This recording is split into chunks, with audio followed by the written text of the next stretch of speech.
You're looking to buy a rental property here in Germany, but you're not sure if and how profitable your investment will be, then this video is for you, because today we're discussing a real calculation from a client that bought a rental property just a couple of weeks ago. The value of the flat was 223,000 euros plus 9,000 euros for the parking space. On top of the 232k, you need to pay the additional purchasing costs, with 5% ground tax in this case, plus 2% for the notary. No real estate agent needed here because he bought the property from one of the companies that we work with. What are we getting for that money? 612 euros a month in rental income plus 20 bucks for the parking space, which equals about 7,500 euros rental income a year.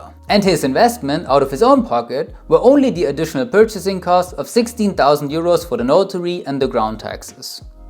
You invest 16,000 and get 7,500 in rental property. That's almost too good to be true, right?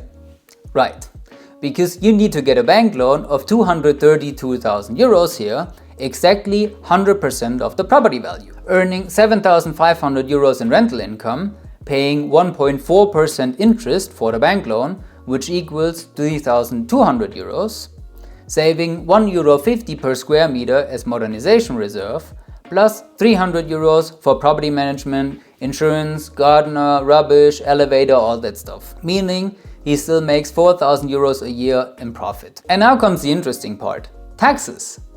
Your 7,500 euros would theoretically be taxed as income. But since this is a rental property we're talking about, all the costs that he has are tax deductible. Interest is tax deductible.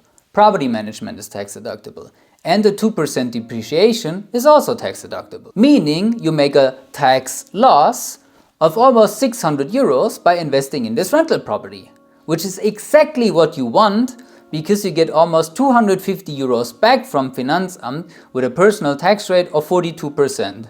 That's awesome, right? 3,924 euros real profit plus 244 euros tax reimbursement means this property returns 4,168 euros and 91 cents every year. As a last step, the bank wants 2% repayment of their loan and not just 1.4% interest. 4,168 profit minus 4,640 repayment is 471 euros a year or 40 euros a month that you have to pay additionally. I know it's now cash flow positive, but you're paying just 471 euros a year while you are really saving 4,740 euros a year. That is the power of leveraging with a bank loan.